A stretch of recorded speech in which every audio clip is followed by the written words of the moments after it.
topic that is close to so many of us, which is the topic of change.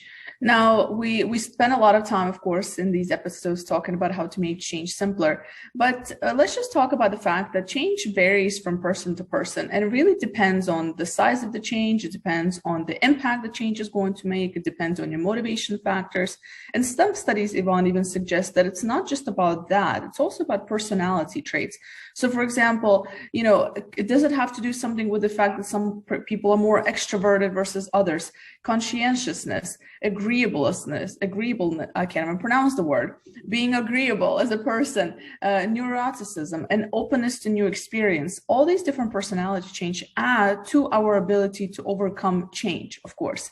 So, and most of these essentially are, can be more malleable during young adulthood versus when you're older. Or so we assume, right? So can you actually teach an old dog new tricks? And that's the key here. And in fact, of course, we are big believers in change, and it's just about creating processes and systems that work for you, because the brain has this wonderful capability to use neuroplasticity to essentially change itself, to rewire itself, and we know this.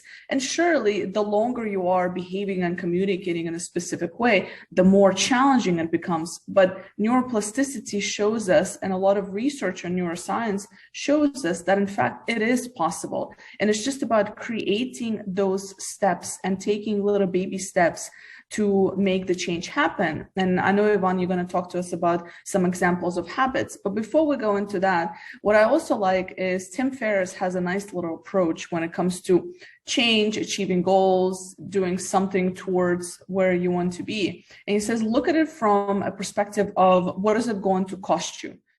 Hi guys, Elena here from Bestern. If you're enjoying this episode, please make sure to hit the subscribe button to stay up to date on weekly new videos that we have coming out on personal and professional development topics. Also, feel free to send your questions and engage with us and comment in the YouTube videos in the comment section below. Now back to the episode. So what is it going to cost you 2 months from now, 6 months from now, a year from now? What is the cost of not making that particular change? And I think by writing it down and looking at it in front of you, you're like, oh, okay, well, this is kind of important, because if I don't make this change now, I just keep delaying the inevitable, and whatever that inevitable is. And it just depends on, do you really want to make that change? So I think having that perspective of the cost associated with not making the change will add that additional motivating factor.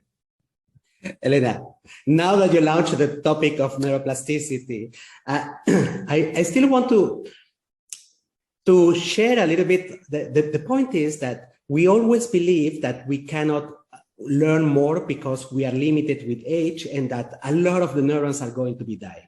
But what we don't realize is the fraction of the brain that we actually using.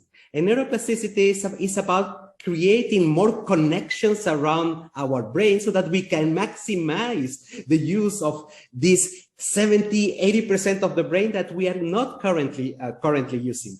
And that it is done, as you mentioned, through habits, through these processes and systems that we need to create so that we exercise. It's almost like going to the gym. And getting back to the habits about how can we exercise. So you have to consider it a little bit like going to fitness. It's about creating an effort with the muscle in a regular practice. And what is important, it is not about how intense how long time you are going to be using it. It's about using it consistently. So allocating these 5 minutes of regular practice with something that, for instance, you want to learn. Because here you are exercising and it has to be a new thing. Not something where you are already quite good. But imagine if you practice a new thing that you want to learn. So today I'm super good with analytics. Tomorrow I want to become more empathic. Why I don't start reading about it? But I don't have to read for two hours for 1 day or going to a university for that. What if I allocate these 5 minutes of reinforcing new knowledge? New knowledge, what it's going to do is that it's going to create an additional neural pathway in order to connect another side of the brain.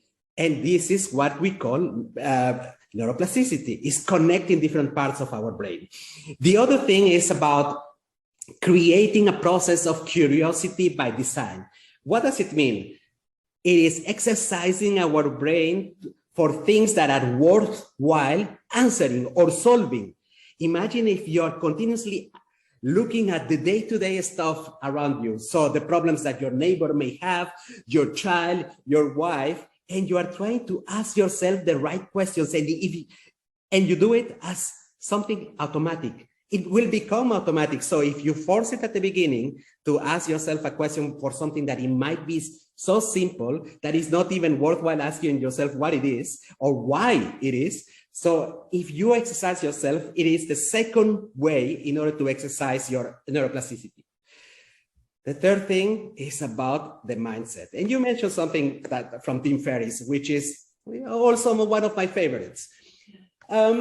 It's about the positive reinforcement that we may create on self-belief that we can. We have been formatted by our parents, by our society to believe that we are the way we are, but everybody can change. Except that in order to drive the change, you need to work on your mindset. What if you start reframing what your first belief and continuously repeating to you, talking to yourself, positive things in order to start believing. Imagine, today, I'm not that confident when presenting in front of so many people. What if I start saying to myself every single day, repeating to myself something that is positive? I know you can. I know that you can do it. I know that you are learning.